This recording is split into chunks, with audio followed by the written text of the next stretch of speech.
Hi everybody, how you doing? This is Johnny Silmon here from the Warrior Arts of Indonesia. So today I've got a very special guest. This is the Warrior Arts trainer meets the Warrior Arts podcast. I've got in episode 8, I've got the one and only Guru or Crew, Belton Lubas, warrior strength trainer, has a fantastic gym based up in Bellevue, Washington, Pacific Northwest of the USA. Guru Belton, how you doing, bro? I'm good, good, So, um, just finished a class. One of my guys just had his 30th birthday, 3 minute rounds, 30 of them. So sparring for an hour and a half. And so we Okay, just watched. is that you that's sparring with him, or have you got like someone else in there to? No, being of the nice young age of 49 and two shoulder surgeries, blowing out both shoulders completely, tore off all my tendons. My knee popped out three or four. I can't do that. Wow. I'll play with my students, and I'm very selective in who I train with, as far as giving of my body, I guess you can say, because you gotta understand mortality is a real thing, and I think my young man days, not even having to warm up, just walking right in and doing my thing is, whew, those days are gone. They're gone. Mm, And so having to be smart about how I train is so I can still do the training. I mean, if I had a desk job and I had a blown out knee and blah blah this and that, shoulders are shot, but I can type. That's one yeah, thing. But yeah. I think in general, mobility is important. What if you want to play with your granddaughter, grandson? If you want to throw a ball around? What if you like, hey dad, let's go hike over here. Let's do that. I can't. I'm 50 years old and I broke my body because I gave it to the arts and my students. That doesn't Normal, make sense. normal functioning life as well, outside of the Yeah. full-on martial arts. But you are a full-time martial arts teacher in every sense of the word. You have a fantastic full-time academy with, I was just looking at your timetable actually, with a full program pretty much every day. On top of Hmm. that, you're doing personal training sessions there as well. And then on top of that, and I've noticed certainly within the last couple of years that seem to be doing much more traveling. You just came back from India recently. Hmm. Tell us about that trip and how that came about. What was that like? Was it a new group? So Goa is it's further south, and a lot of Portuguese influence there. So you run into guys who are from India, and they sound Indian, they look Indian, and they're like, last name is D'Souza. You're like, That's right. what? That's What's right. going on here? Fernandez, I've got there's Fernandez something. living next door to me actually. They're going. They're wonderful people. Yeah. Yeah. So, beautiful people. Food is freaking awesome because there's a Portuguese influence with the food.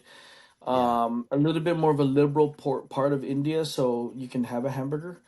Yes. Right. Yes. So there's, but then there's the traditional. I think Goa back in the day was a lot of yoga retreats, a lot of like enlightening type retreat centers, and so you'll see a lot of that.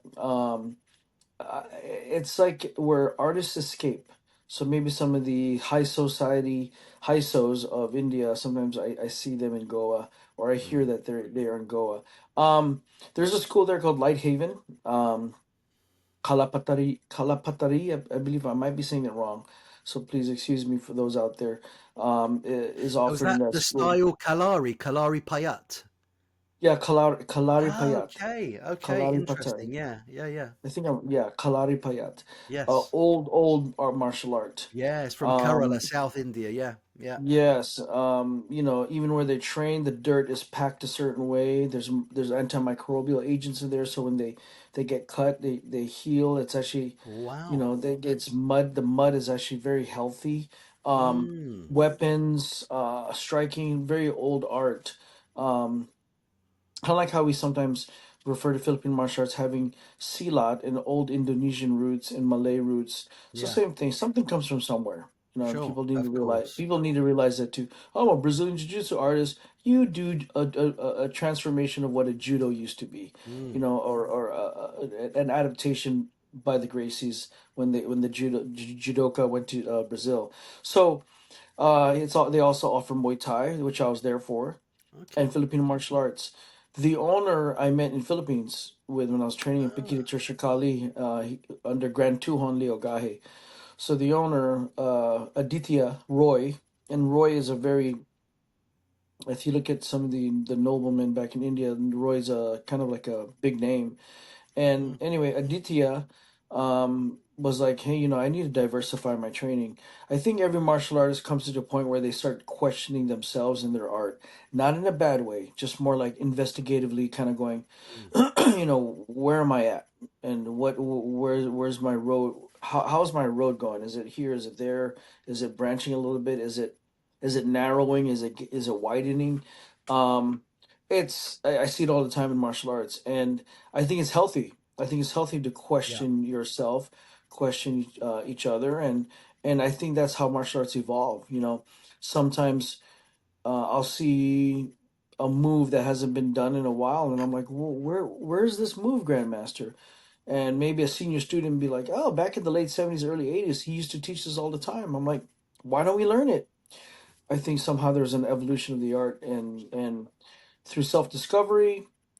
I think grandmasters sometimes do that. Anyway, so in Philippines we met, and because Aditya, crew Aditya, wanted to learn a little bit more striking, you know, Mm, hand to hand, because you know Pikita Tershakali primarily a weapon art, which the empty hand is the weapon is the empty hand, etc. mm, But he was uh, wanting to learn Muay Thai, and so we you know we trained a little bit. He flew up to Seattle, etc. Then he said, "Hey, I would love to have it down in India, and I would love to have Brazilian Jiu Jitsu also." So I flew brilliant. down there pre-COVID. Forget what year I started going down there, and I used to go down every year. Ah, COVID okay. hit, and I stopped going. So we built a base. You know, it's as if you had come over to Bellevue, came once a year for 5 years, and I have enough material that I could start working on my jewels, this, that, and the Sure, other. sure. But that education stopped in COVID. And so Yeah. in 2025, this is the first time since 2020 I've been back. Mm, So oh, yeah. when, yeah, some of these other schools, when COVID hit them, it hurt them, you know. So it's Yeah. not like they had 200 students. I mean, we're talking Goa, India, Muay Thai. There's what, five black belts in Brazilian Jiu Jitsu in the whole country. And I could be Wow. wrong, maybe six. Either way, it's definitely under 10. And I met the highest ranking one there, which is the instructor in Goa at Light Haven. So although I did start the Brazilian Jiu Jitsu program, I could not be there as much, and I didn't want to rank anybody. So a guy from Brazil, Carlos Almeida, ended up there, and I think he's a fourth degree or third degree, but I, he is the highest ranking black belt Brazilian Jiu Jitsu in Goa. So we started Brazilian Jiu Jitsu, we started Muay Thai, and I would go there, check on them, add more curriculum. It is the art of eight limbs. Supposedly, Yeah. it's not that complicated. It's pretty simple, but it's, Mm, as we all know, as true martial arts, no simplicity in it is really a complexity. If you really dig deep into the elbow, let's just look at the elbow. How many variations of the elbow? It's not just as you think it is. oh, yeah. And so and theory, martial theory, that pad work, footwork, combinations, clinch work, which is you know, entries, you know, entries into clinch, exiting, you know, blah blah blah blah. So it just keeps going on and on. So the education stopped for a D. You know, he was kind of on his own, and even Brazilian Jiu Jitsu, he was just self training, and that is pretty hard. So Yeah.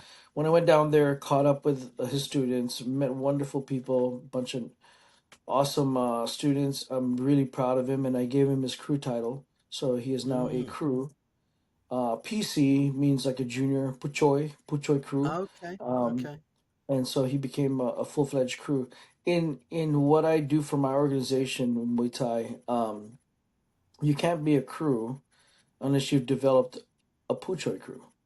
So you I can't see. walk around saying you're a black belt if you have no brown belts or purple belts Ah, or blue belts under you. How sure. how are you a teacher? when you have no real students? You know what I mean? So it doesn't Mm, make sense. Don't call yourself a yeah. teacher. That's why That's those terms you're saying. Sorry, no, I was saying John. that's a very good point. I've not heard that said before like that. So please carry on because that's Yeah, very interesting. That. yeah. Even more so if you're calling yourself a Yeah. grandmaster or a master, then you should be a teacher of teachers. But where's your fruits? Mm, Where are your instructors? If you supposedly are a teacher of teachers, show me your teachers, and then let me see their students. And people don't understand that, and I think sometimes we give away titles so damn easily. I think we just, pay here, do this, do that. Take a mm, seminar or two, get a certificate. I've got a binder of certificates. I don't even post it up in my school. It's just a binder of like, thank you for attending the 4-hour workshop from Grandmaster this and that. And I'm like, why am I gonna post it up there? It's what I'm supposed to get a diploma every class while I'm in ninth grade for every period. No, when you're done with high school, you get one diploma, not yeah. yeah, my freshman year. Where's my freshman diploma? And I want a diploma for every subject I took. We've come to a point where we're paper dragons. We Yeah. seek that rather than seeking knowledge and growing. So anyway, he developed assistance. I saw the growth of his program. I'm very proud of him, and I decided, like to give him a screw title. You find that in other systems like Balintawak, you can't be a level 7, which I'm a Balintawak instructor too. I'm a guru in Balintawak. You can't be a level 7, and there's very few of us in the world if you don't have a level 6. Mm, So once you get your level 6, which is what considered the completion of the art, you have to develop and take somebody through that journey too to be a 6. mm, Once he or she passes in front of the grandmaster, then you can present yourself to the grandmaster and say, I would like to test for my guru. This is a mm. byproduct. I brought another student to you, and he's the only one that can test a level 6.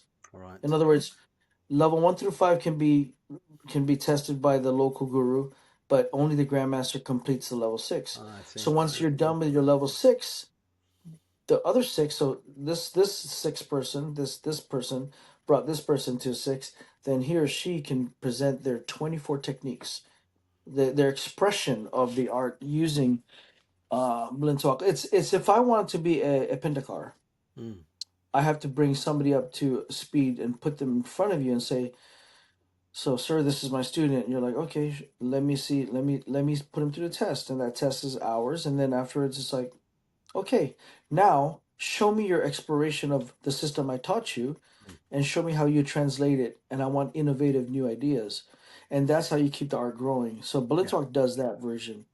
Um, and yeah, so This is interesting though. I mean, talking about that point there, you've spoken about innovative ideas keeping the art growing. Sometimes not all arts are really kind of what's the word encouraging that, and it stays quite static and it doesn't move on. This idea of progressive tradition, things progressing but still keeping the nucleus of the system, the signatures of the soul of the art, but actually seeing progression and change. How do you like implement that with yourself and your students in any of the arts that you're doing, which we'll talk about all of those arts because there's quite a lot of them. So in Berlin Talk, there are levels, level 1 through 5 and 6 completion of the art. In the Mm, level 1, it's just like most martial arts that you see out there. There's katas, right? There's judus, there's yeah. forms, and really can't be touching hands with anybody unless you actually show me the forms. And so, it's boring, it's mundane, it sucks. Yeah, yes, of course, and I don't blame. I mean, who wouldn't want? Why would you want to do 1,000 reps? Well, there's reason why. Because as you progress and go faster, those movements become part of your body and muscle memory. So Mm, Grandmaster wants all those base fundamentals built and perfectly executed with the style and the essence of what makes it look like Balintawak compared to like a Pikiti Tershakali or another Arnis system, because that's what gives it its signature. Then as you play, you don't get lost in the mix. So when I tested for my 7 and I got my guru status, he goes, now let me see your Muay Thai embedded in it with a Balintawak flair. Let me see Mm, some of your knife work. Show me ah, you. Let me see who Belton is. And let me see mm, your thinking process. Let me see your thought process. Because you can see in movement sometimes what who the person is. Is it fancy? Is it not that innovative? Is it just for example, like, a parry, pickup, block, this and that. And then I go, then I eye poke. That's my number 17 technique, sir. He goes, so you added an eye poke. And I'm being facetious here. Okay, this is my number 18. Parry, pick it up, boom, and an elbow. So am I just doing it just to give you my 24, or am I really thinking about my mm, moves? Case in point, when I got my 6, I told Guru John, I said, Guru John, I can do my 7 right now. I mean, I can literally do it because I can come up with 24 in my head because of my other martial arts, because of my other Filipino martial arts systems. And he said this to me, can you please take your time? I have absolute faith and trust in that you can do it. But it would look bad. Somebody just testing for the 7 literally a month after they got their 6. mm. Because yeah, that's a little cocky. I mean, I'm gonna admit that, but I'm like, yeah, but I can do it. He goes, it's not that. I don't believe you can't do it. It's just I need you to just kind of investigate your techniques. Yeah. So as I was doing that, and I was like, "Psh, I'll be ready." Grandmaster came, and then he goes, Belton goes, I want you to do your 7 on my birthday next year. So and now I waited, and then when he came into Seattle, he's just like, at my at my birthday, it's gonna be great. All the grandmasters from Cebu are coming up, and I would like to show you off. And I'm like, well, why would I say no? That's like an honor, right? Yeah. So I'm like, yes, sir, I'll wait. So I waited again. Now, let me tell you something. When you come up with 24 techniques and you start really investigating your own techniques, you find flaws in yourself. Mm. So guess how many techniques I really had? I had like 75. Oh, Because for every one, I had a variation. And I'm like, nah, that won't work. No, that kind of sucks. I'm like, no, why would I do that? That's no, And I'm like, man, that process in itself was that journey Guru John was bringing up. He's like, yeah. you need to know thyself, and so as you're going through the motions, really, really understand you. And then when I started coming up with the techniques and I started playing with other people, I'm like, why am I getting this different energy? I wouldn't go there. I would actually do this. That was variation number, Yeah. XYZ. So I think the creating when going back to your original question, in the school, I tell people learn Muay Thai for Muay Thai's sake, right? Foundation before style. Have that form, and then from there, as you get better, you can express yourself. But Yeah. self-expression too early on, in this day and age of social media, YouTube, Instagram, TikTok, and all this stuff, is too prevalent. Yeah. And I can see it on even in my own school when I'm like this one kid doing this thing, and I'm like, "Where? Excuse me, what did you just do?" Oh, I go. Let me guess. You saw it on social media. Yeah, I just wanted to try it. I go, before trying that, why don't you work on this? Yeah. This is a foundation to that. I go, I bet you don't even understand the precursors to those moves and even the post. I mean, there's so much embedded in the original foundational movement, but you're adding all this stuff, but you don't even understand all the stuff before that, the setup, and Yeah. we've lost that. And I think as the martial world is evolving into this availability of information versus if I wanted to see a master, I would have to drive 3 or 4 hours. Mm. I would actually have to touch hands with them. If I was lucky, maybe I had a VHS tape. I mean, this But is this in terms of talking of the social media. You're very active on social media, and the posts when you're doing demonstrations, techniques, and so hmm forth. It's all absolutely like spot on, solid stuff with variation. So you can see that you're someone not over years of experience, but so deeply drilled and embedded that stuff's in you that when you come to add variations and twists on it, you can go off in so many different directions. I mean, you've done stuff with the jab and the blade and the interaction between them. So when you understand those basics, it's much easier to be able to hmm kind of adapt it, empty-handed knife, similar, just changing angles and things like that, which is, hmm very, very popular. But a lot of these young kids, going back to that point, is they don't have those foundations to begin with. It's not enough No, inside of them, so it no. looks a little bit odd when they're doing it. But a Mm. quick question I've got: you're you do a lot of styles, so you're doing Brazilian Jiu-Jitsu. You've been doing that for a long time. We'll go into that. You've been doing Muay Thai as well, and you've been doing FMA. Now let's just focus for a moment on the FMA. The Balintawak is under uh, Grandmaster Bobby Tabora. Bobby Yeah. Tabuada. That's right. And I don't know much about FMA whatsoever. I know some of the names of the stars, but I wouldn't be able to know some of the differences it looking at them. However, I don't know if it's just when you and the Grandmaster are kind of sort of working together there, but Hmm. there's a very, very specific kind of signature that I see with the way that you move, very different to what I see in different styles of Kali or Arnis, etc. Is that a function, that real quick, rapid, reflexive movement? Is that a function specifically of Balintawak, or is that just your own expression of that coming out? Because it does look quite different to other things I Hmm. see, and I can identify it. Tell us about that. So Balintawak, there's different versions of Balintawak. There's other masters, other systems within the Balintawak family. Grandmaster Bobby Tabawada was a boxer. He did Wing Chun, and Oh, if you start looking at the roots again, looking at the influences, and he also did some karate.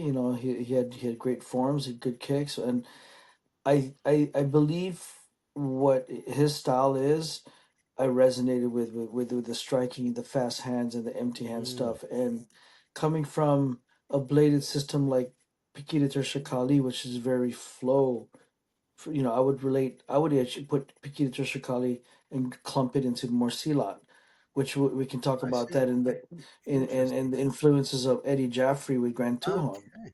Mm, because there's interesting. some of these forms, and the familiarity of my body movement. If you look at it, it's just movement in general. Yeah. I can relate more to to Pikita Shakali, but if you look at Balintoak, pop pop pop pop, it's faster. Think of a Very much boxer so. and a Wing Chun. Yeah. Dr. Kelly, which is my being a senior instructor under Dr. Kelly in Warden Defense System, NSI with a modern Arnis, Dr. Kelly's theme is connect the systems. So Dr. Kelly will get a joint lock, do a foot trap, and he attributes that and he'll say this is a seal out foot trap. This is where it comes from, in his expression, and then he'll get into a joint lock, and then he'll get into like small circle jujitsu. Then he'll Mm, do some boxing, then he'll do a Muay Thai leg kick, and then he'll do a Filipino cut. So Dr. Kelly is like, uh, I would say like the JKD of FMA, if you yes. may. Yeah. And it was his teachings and his philosophy that opened up my brain to look at things as just movement. And when you connect the systems, don't get so engrossed in going, I'm a Muay Thai, just like that. He's like, he really embraced that a punch is just a punch, Yeah. and how you deliver it. While the other systems, I stayed within the confines and the rigidity of learning it, because I had to discard or put aside, not discard. I had to put aside my Kali flow.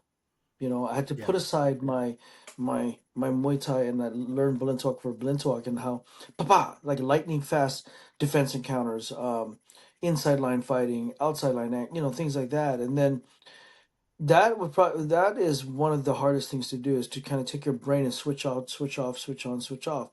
And I don't recommend that for most people, and that's why, if if I'm learning, so if I'm gonna say, hey, I want to learn Silat, Mm, I'm gonna take my brain and cast aside any uh you know um any movement, or force myself to just be be able to absorb Silat movements and Silat philosophy, and I think that allows me to learn better, rather than kind of look at things and having a skeptical eye.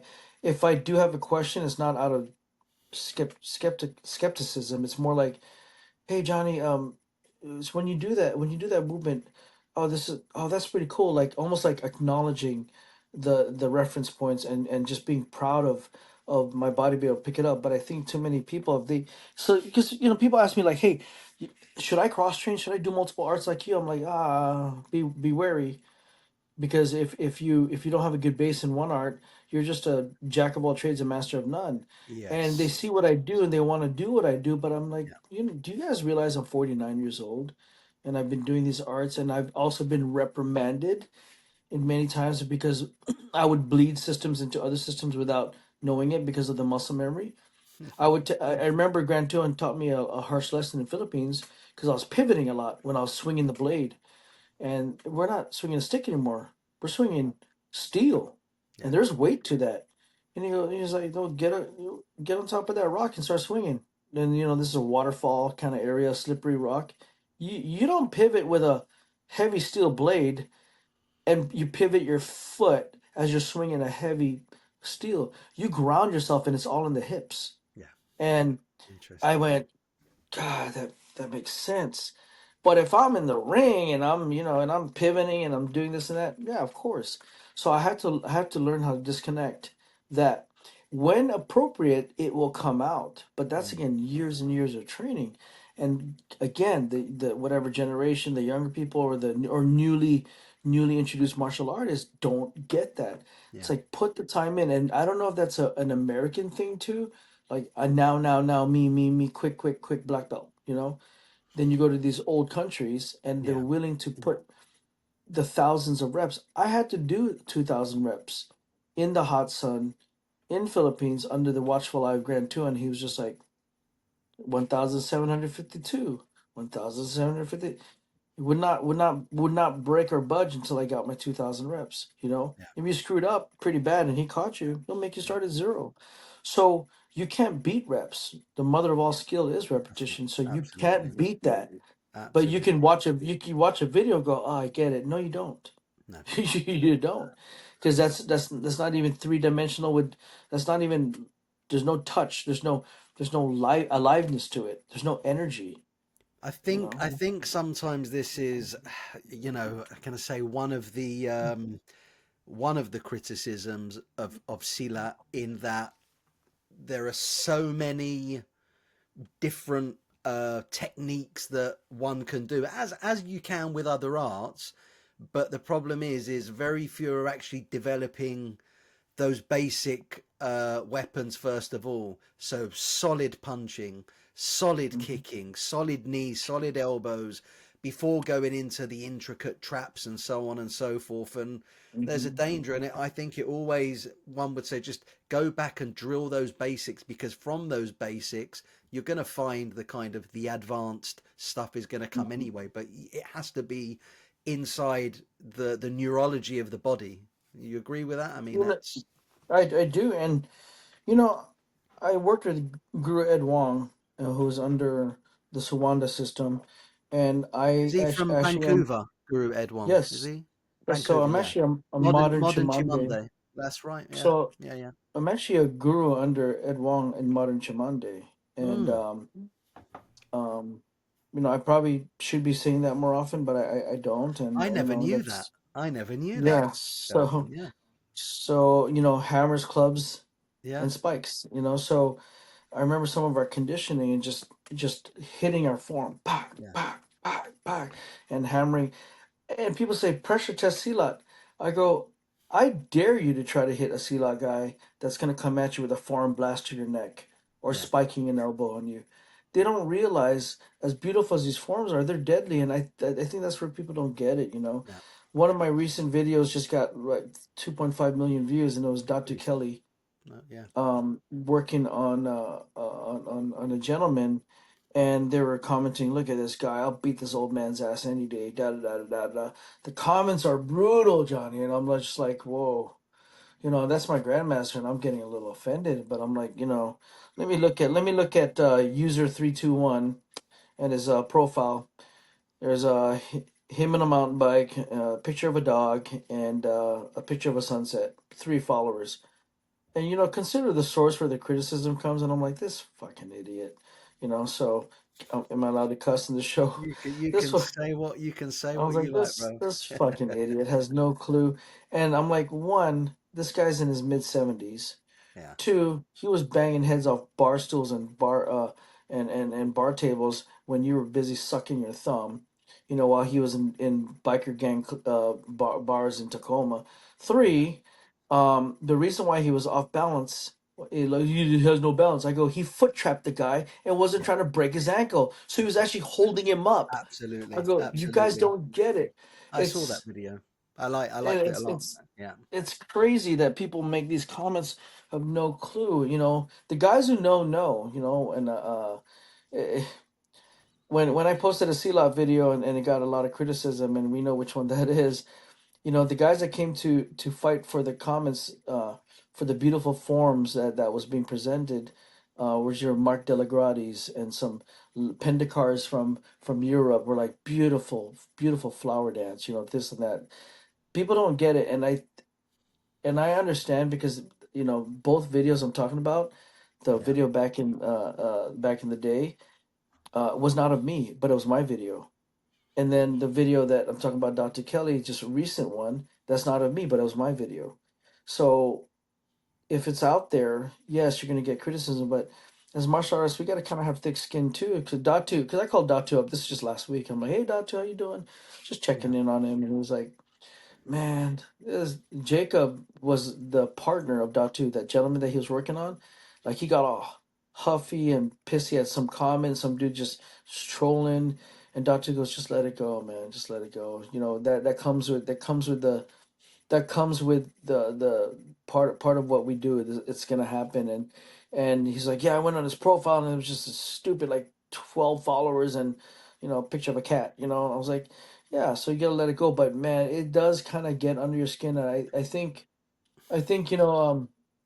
when it's somebody you care about, and it's a friend or a grandmaster or a fellow master or whatever, you can't help but get defensive. But sometimes you Yeah. just gotta just turn it I off mean, and not look. And then the ones who compliment on it, yeah. take pride in the ones who said, because I read some of the other comments like, "Oh my gosh, beautiful, this is great work." That's the one you should take pride of. Just ignore the rest. But this is a different age. Yeah.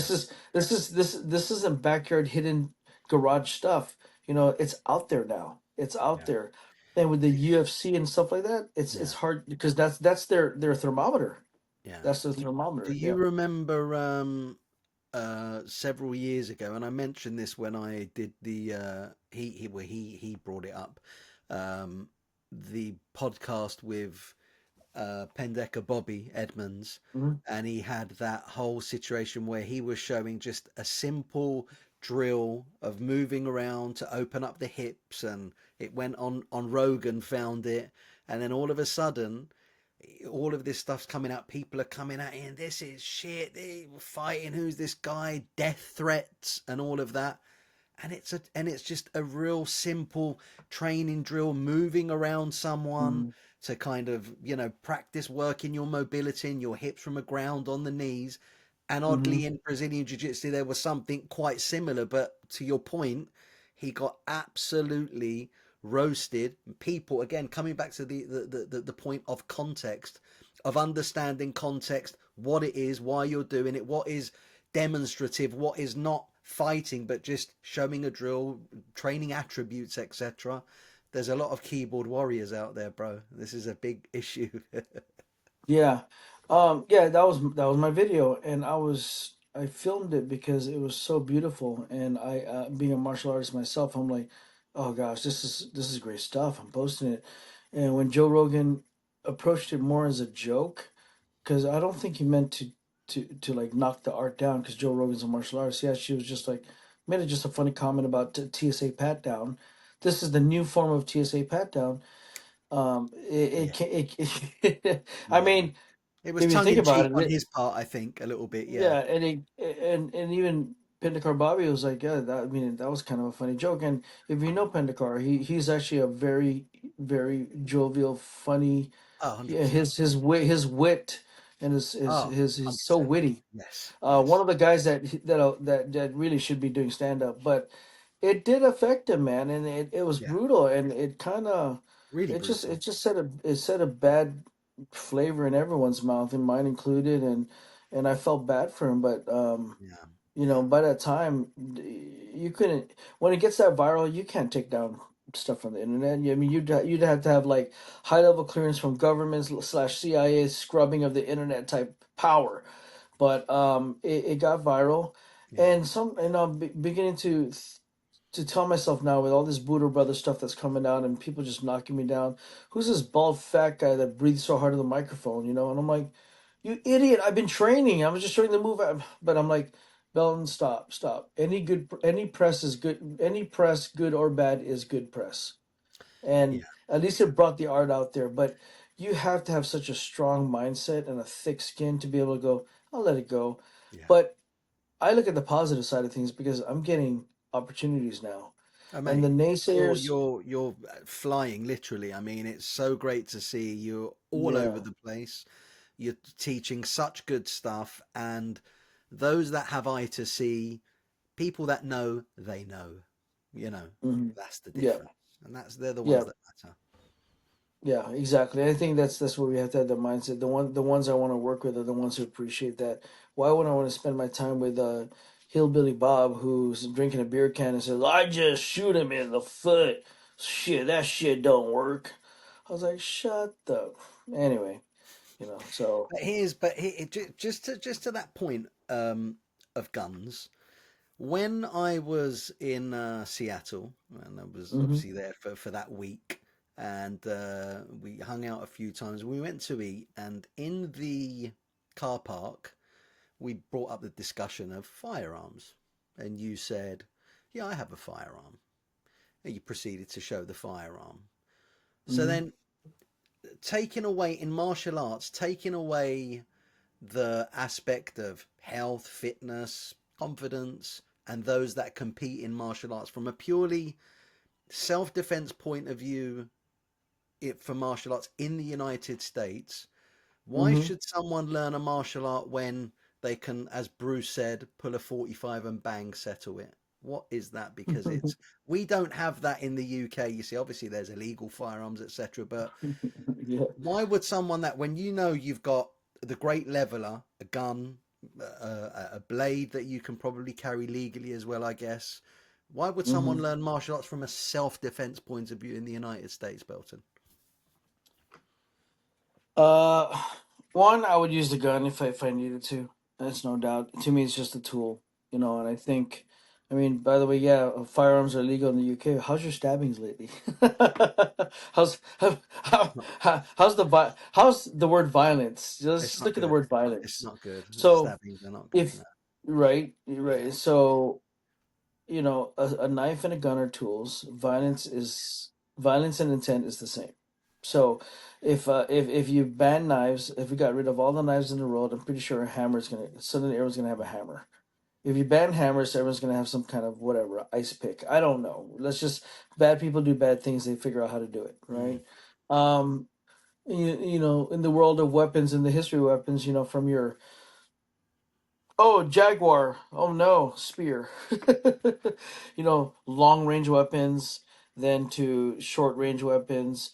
Armor comes into the scene, so then now we're looking at where the thrusting and the hand to hand, right? You lose your weapon and you throw. The samurai guys throws them, etc. Where does your martial arts come in? Well, to me, you don't have to reload a knife. You so in the history of weapons from hand to from weapons to projectiles, a gun is just a projectile. It's just a bullet coming out of the chamber. But a lot of times people don't realize 0 to 6 feet.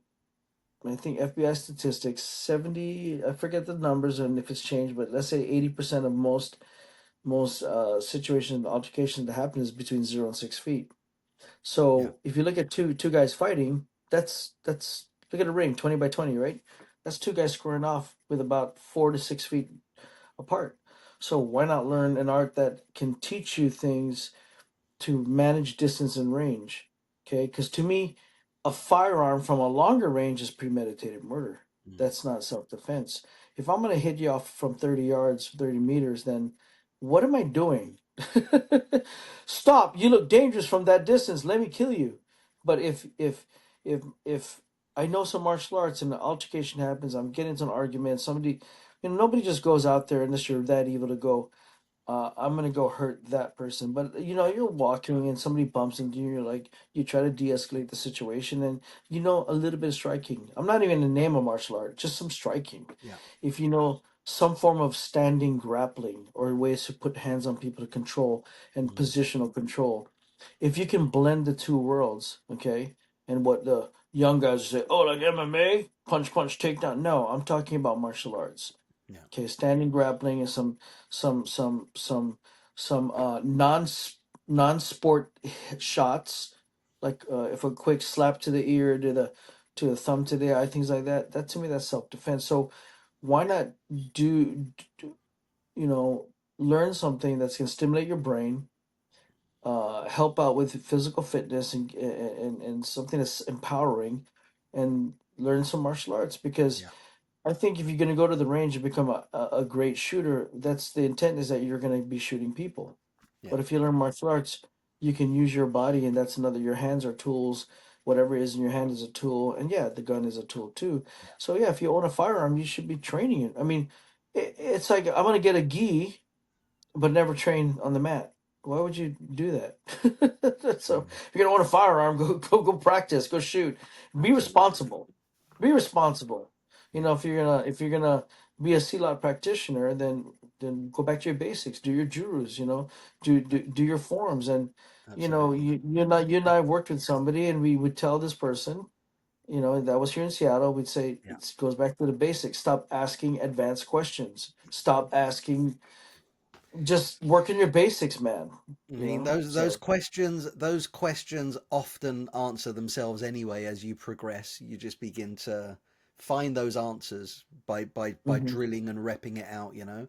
But with your martial arts, I mean, it's interesting because your Brazilian Jiu-Jitsu obviously covers ground range. Your Muay Thai has all the striking aspects, and then the weapons arts that you do, the Filipino weapons arts, were those choices specifically designed like that, or were they just arts as you did them? They just grabbed you, and they're the ones that you gravitated to. How did you like literally decide on the arts that you were going to choose, covering literally every range? What was that thought process like for you? Um, when I moved to San Jose in the Bay Area in 1994, I grew up. I grew up in such a way in the mid 90s, late 80s, and you know we just grew up as kids growing up in Guam, and we fought. We would fight sometimes our own cousins or people in the neighborhood, or just it was a kind of a way of life. I don't know too many people that grew up the era that I grew up where we did not fight. So fighting was kind of maybe in my DNA, I guess you can say, because of where my parents are from too in southern Philippines. But when I got to San Jose, I had a sense of non. I didn't. I felt like I didn't belong. You know, I just island boy. California was just weird to me at the Mm. time, and you know this whole California lifestyle, and so I didn't connect with a lot of people. My sister goes, "Hey, there's this guy is teaching this thing, you know," and I'm like, "What's this thing?" Back when MMA wasn't even coined a term, it was called um, no holds bar, NHB. Mm. So no holds bar. MMA was not even coined. Though that wasn't a term that was coined back in the day. There was no word That's right. MMA. It was UFC, no holds bar. You know, no time limit, no rules. So that was the era that I came from in my upbringing in martial arts. So at 18 years old, walking into this, well, first my sister said, "Oh," I go, "How'd you meet this guy?" He goes, "Church." I'm like, "A martial artist and a martial artist that goes to church." Mm-hmm. I ain't gonna lie, man. I was 18 years old. I was thinking, so he teaches at church? I was like, what? What do you mean? No, he goes to my church. I go, okay, whatever. But you know, what am I gonna do? I mean, hang out in Cal? I don't know anywhere in San Jose in the Bay Area. So I showed up and I trained for like 3 hours, and I was like, what is this? There was Muay Thai striking, Chinese boxing, a little bit of kickboxing slash taekwondo, because he was also a third or fourth degree. He was a high level black belt, and his training partner was Ernie Regis Jr. Oh wow. Only Remember? raise. Yeah. Yeah. Yeah. Yeah. So Yeah. Yeah. so he was under Ernie Regis Sr., and he Mm. grew up. training with Ernie Regis Jr., which we know Ernie Regis Sr. had modeled our niece Kali too. Mm. So that's where the FMA was introduced to back in the day.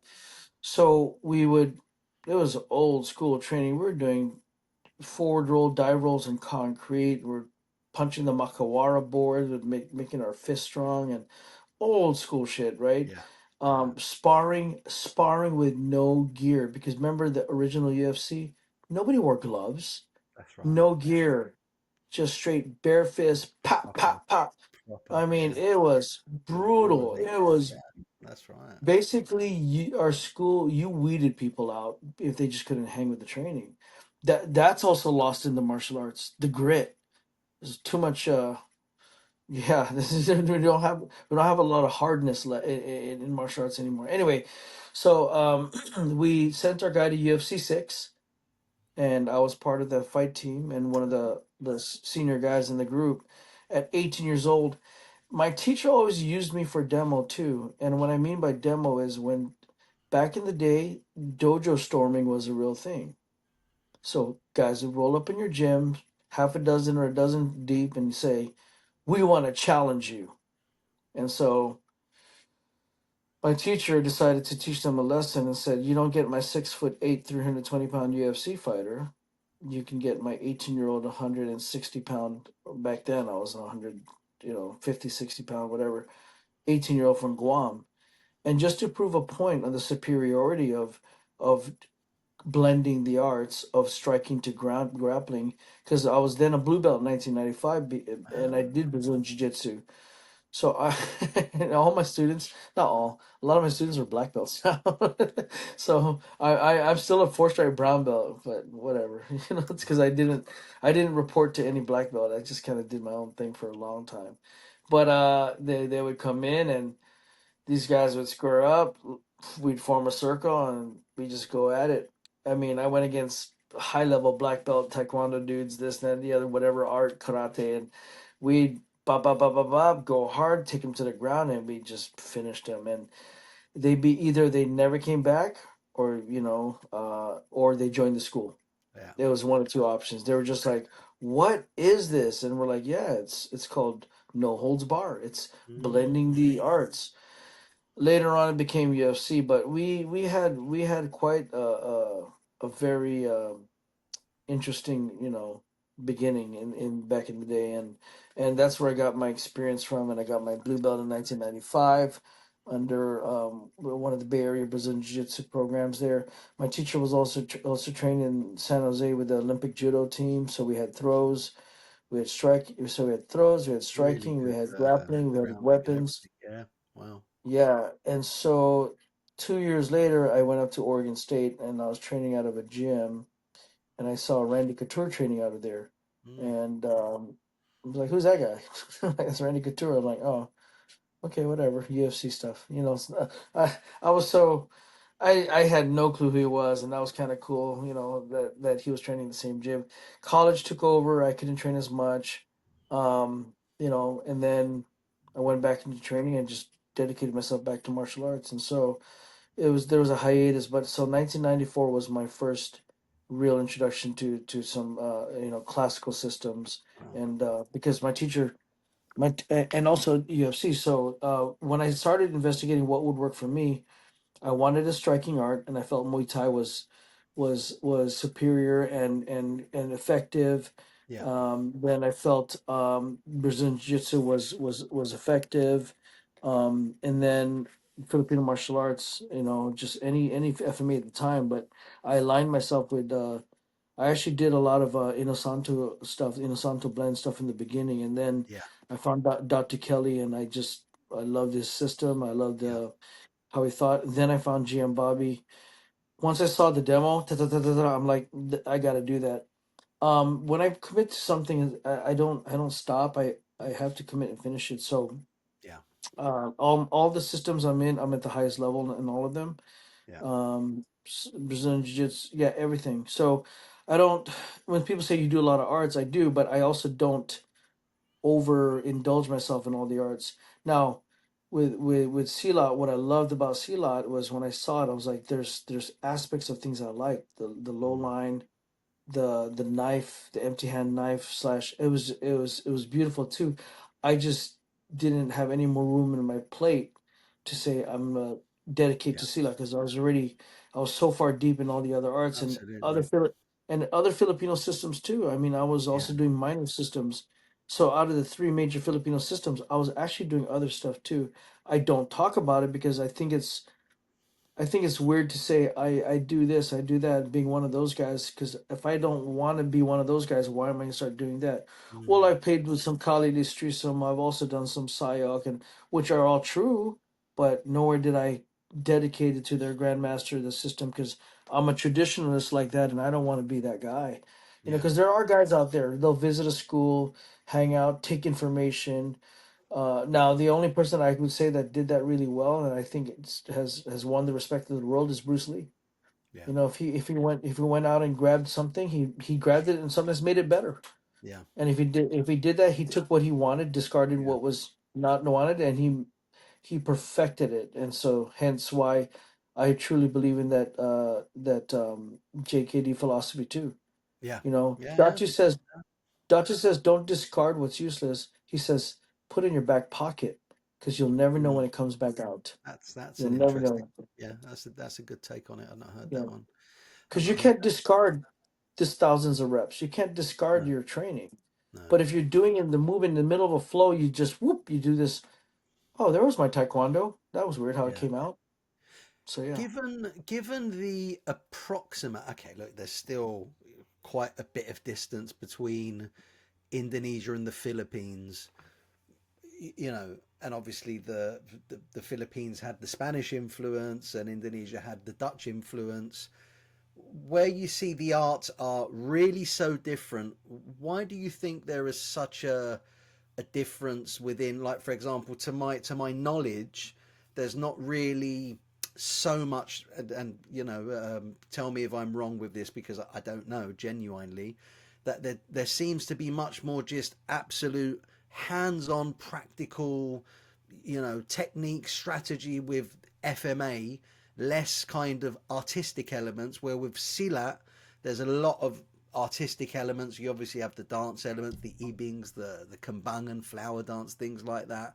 A lot more just drilling, jurus, things like that. Where do you see maybe where they kind of differ and where they intersect? Mm, that's a good question. Yeah,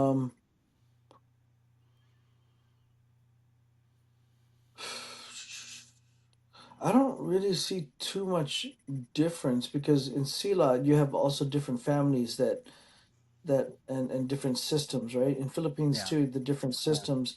I think I think where I think I see the difference is within a system. If you go northern Philippines versus southern, or maybe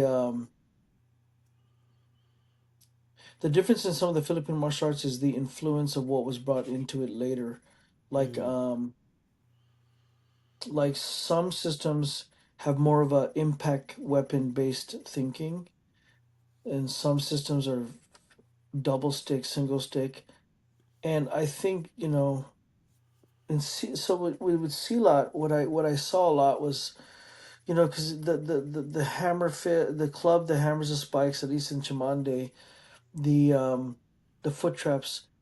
Um, what else do I see? Some of the kicks.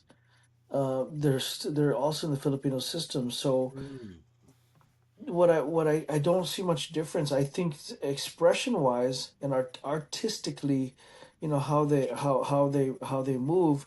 I think that's more cultural, if anything. yeah, And I think there's yes, a yeah, I think I see a lot more of the culture and even religion. Like for example, yes, yeah, Muay Thai does that too. So Muay Thai's Muay Boran forms, like the monkey, the double uppercut. Monkey serves the king. Gives the ring to the king. Monyan Lak, which is pushing the boat, the fisherman pushing the boat off the post, which is a front teep. You know, the alligator tail whip. That's just a spinning heel kick, right? mm, The if you I think as you get older in the system, that's where the differences start to show, if that makes sense. Yeah. If you look at Muay Thai and then you go to Muay Boran, which is the older form, or even Kalbi Kabong, you start to see some like, oh, that's I can see the difference. But some of the FMA's evolution and where it's at, um, you don't see as much of a distinct difference.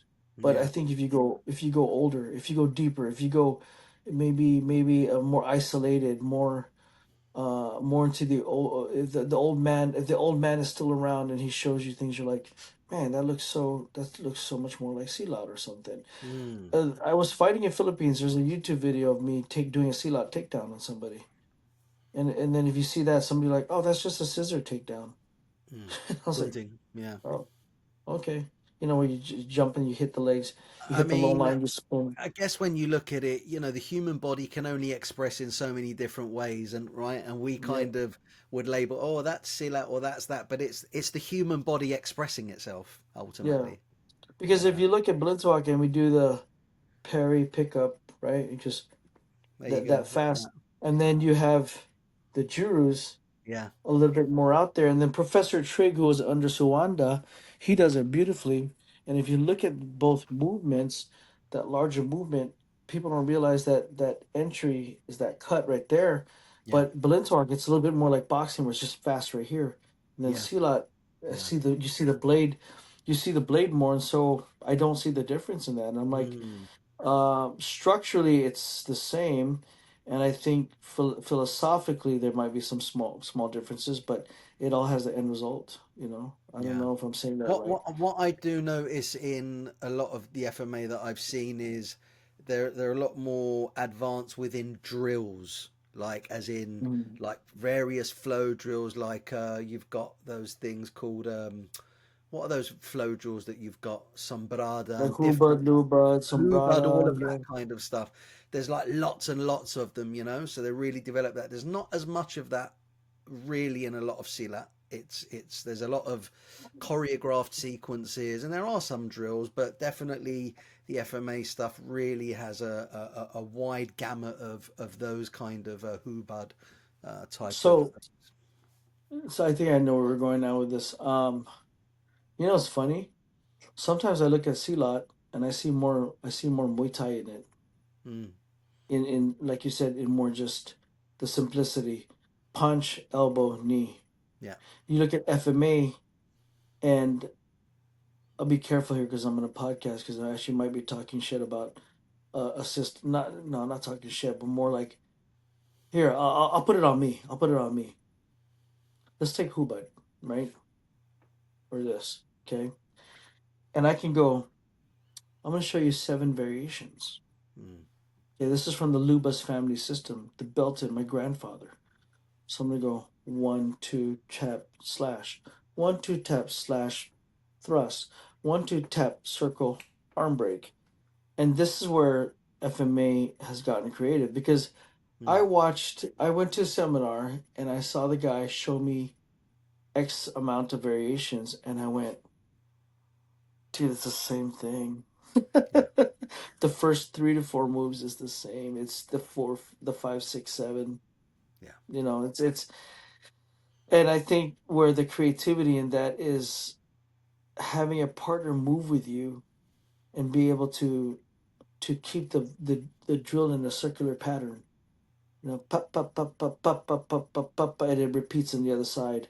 So then the amount of repetitions done, it can be endless. I mean, just versus like, okay, ready, punch, pop, break, ta, ta, yeah. your turn. But with the sticks, it's like tuck, tuck, tuck, tuck, tuck, tuck, And tuck, tuck, tuck, tuck. that there is such an interesting point because I Yep. believe that kind of from a user experience, that whole thing of drills and almost seeing a progression in drills is very satisfying for people. Mm-hmm.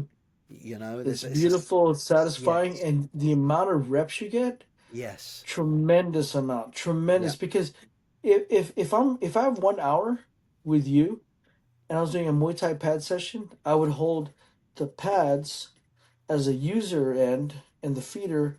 It's like if we did a silat jumbo, it's like, so based off the punch, I would. do this. Okay, repeat. But Filipino, I'm already like in my sixth rep in, Yeah, and look at my body movements, and suddenly I'm yeah, like doing it without even thinking, yeah, and I'm achieving more reps and into my movement flow, and so yeah, the flow. I think you can hit flow state faster with yeah, Filipino martial arts, yeah. This if is this not is what I think. more of it. Yeah, yeah, Yeah. that's right. And that's I wonder if I wonder if as a result of that, just by the mathematics of it, there is a sense that people can evolve quicker, all things being equal, because they're actually getting more repetitions in it and more into the body. Do you know what I mean? That's Yes, absolutely. You can't fight neurology. Neurology is the answer to a lot of things, you know. yeah, So, yeah. I did Z Health, a Z Health system, and I went pretty far in that, and it was all neurology based drills, eye Interesting. movements, body movements, and Mm. so that's why they did a TED talk on Kali double stick being used for stroke victims. They Right. did because you train left side, right side of the Yeah, brain. yeah, So yeah, if you have a double stick, and I think maybe now that we're getting a little bit more deeper now in this answer to your question, I think that would be the distinct difference in your silat versus your FMA. mm. That the left to right side transitions, it's equal. You know, when you Yeah, especially when you do double stick patterns. You know, yeah, some of the flow drills. So if I took a double stick and I did a figure eight and I did a figure eight here, and I'm perfecting this movement, yeah, my left side flows smooth. But if I only do right, then my left hand is just a check hand. yeah. It's not actively striking. It's not actively an attacking hand. Yeah. It's more of a pickup hand. I Mm. punch pickup, rather than I'm gonna cut. You know, Yeah. Yeah. cut, elbow. And so then the way I move, which if you look at athletic trainers, and then they did a study on high school athletes, they found out that the kids that did multi sports were less injured throughout the year That's because interesting. Yeah. they were moving their bodies in different ways instead of Yeah. just the kid that went to football camp, football private lessons, football season, then off season football, then summer football, they're like blown out knee because you repetitiously are Absolutely. Yeah. focusing Same on thing. a Overuse on the same muscle group sets all the But time. Yeah. the one who did swimming, then he did golf, then he did baseball, then football, then basketball. They were Mm. the more well-rounded athletes. Z Health studied athletes they didn't study the guy that was a phenomenal rookie that came the first year and blew his knee out. They studied the Michael Jordans, the Emmett Smiths, the one over time. Mm. So success leaves clues, and time is a tell. It can be it can tell you who's been successful in their movement. Yeah. So that's why, they say about weapon and combat arts. Oh, there's a reason why the old man's still there, and why the arts evolved around him, because obviously he might have discarded certain moves that didn't work for him, and why is Yeah. he still alive at 85 years old and Yeah. banging sticks? And Well, he, this is he's been through yeah. some battles. I mean, I've seen sort of both Bobby Tabuada and Yeah. also Dr. Kelly Warden, move. And I tell you what, those guys are absolutely spot on. Mhm. It's so impressive, and that goes back just years and years of deep ingrained muscle memory. It's so automatic that it's Yeah, and wonderful to it's see. one of the reasons why they're two of the that's why I chose my grandmasters that I Yeah, chose.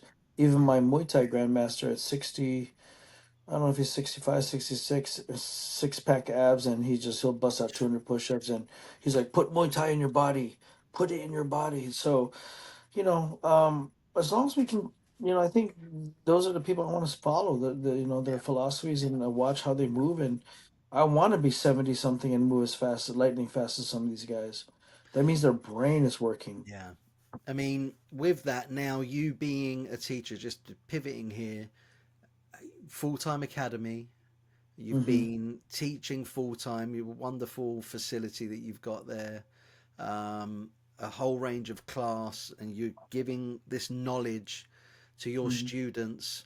What's that like? How is that on a day to day basis running the full time academy? The highs and lows, the sometimes issue with students that you can get. How do you manage all of that, Belton? Okay, so it's tough because you know, being a combat sport coach and a combatives instructor, Yeah. and being it's tough. I mean, it's taking a toll on relationships. I'm working through that. I love my daughter, spend a lot of time with her, but it put a strain into my marriage. It's relatively fresh, so it's hard to talk about. But it you gotta if you're a full time martial artist, you gotta make that decision. You gotta Yeah. understand, that you've committed to that. I think there's very few in this world that can say that they are full time martial artists. They've got a job. They come teach at the gym at 6 p.m. and then they're good. Yeah.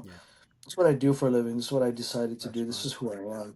That's right. Um, and then you're a combat sport coach. So being a coach and coaching at one championship, coaching UFC fighters, and pro fighters, WBC Muay Thai state director for Washington, a WBC Muay Thai representative in general, just then you got law enforcement, military, executive protection teams.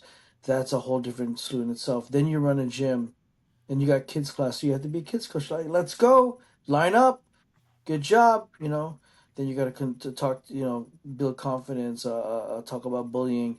Then you are a counselor and you are talking people off the ledge, or I'm taking a gun away from a guy because I don't want him to blow his head off, Mm. or talking to somebody who decided to. I've literally I'm in my office right now. I can visualize the 4 to 5 guys that sat there saying they'd be dead today if it weren't for me. And I'm not trying to look for awards or pats on the No, no, back, no. but It's but one this thing job, this man. Yeah.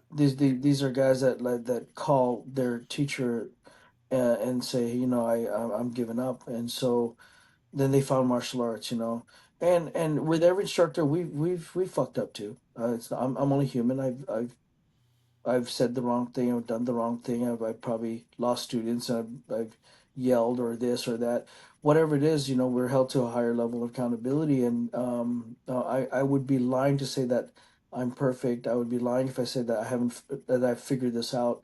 You nobody told me. If I had a book that said, "Prepare, you might get a divorce." Oh, by the way, also you have students, talk shit behind your back if you're this and that. Oh, you'll be getting called at 1 a.m. in the morning, picking up a guy off the street. That's one of your students.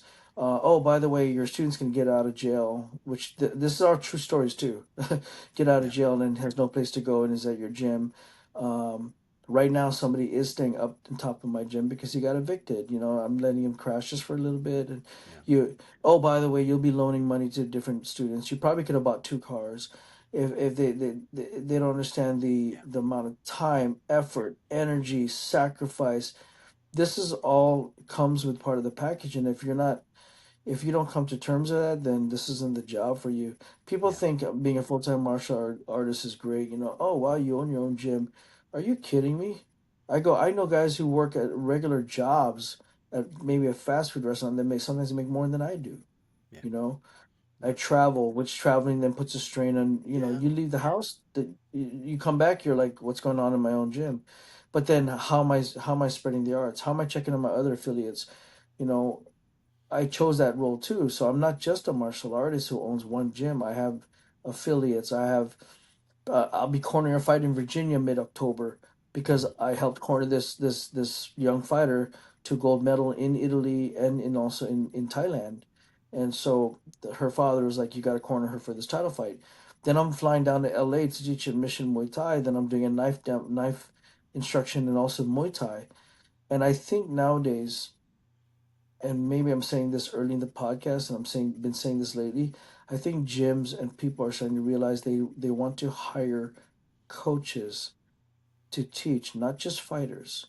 Okay, so a coach will actually analyze things from different angles. Having have cornered hundreds and hundreds of fights, I can look at movement. So Yeah. I think I'm a movement specialist at this Yeah. point, and Yeah. Yeah. I'm like, Absolutely. versus like if it was a fighter, oh, this is normally my go-to.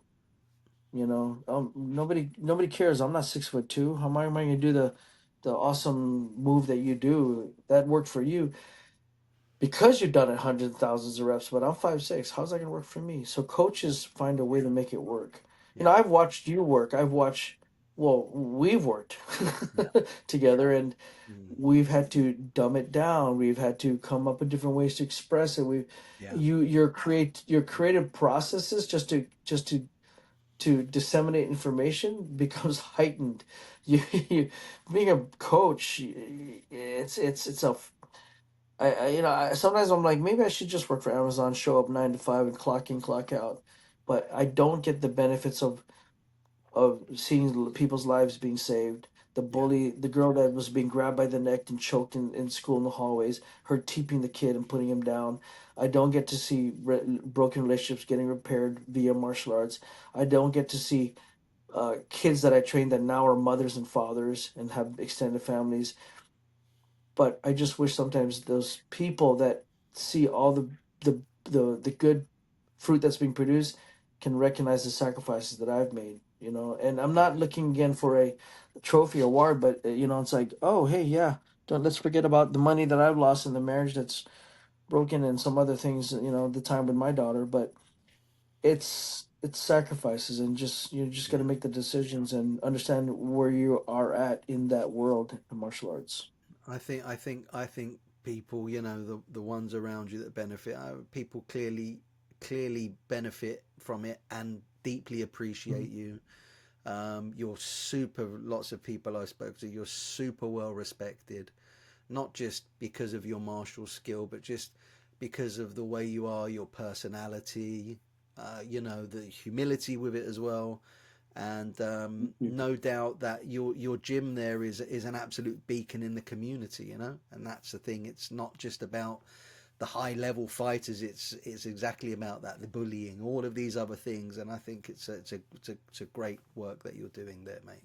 Really great work. So you know, I will put all of the details. And people under a rock, they're going to know who you are. But for those people that are in the area, they don't know, they hear Mhm. it, they want to reach out to you, I'll put all of your information in the video Cool. description and anyone can get a hold. But you're getting millions of views on your videos, so who doesn't know Crew Belton already? Do you know what I Oh, mean? thank you, sir. But Thank you.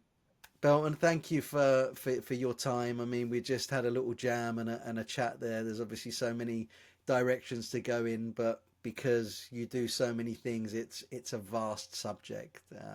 Hmm. But I appreciate your time, everybody. Thanks for watching, Crew Belton. Appreciate your time, sir. Thank you. Appreciate you. Cap.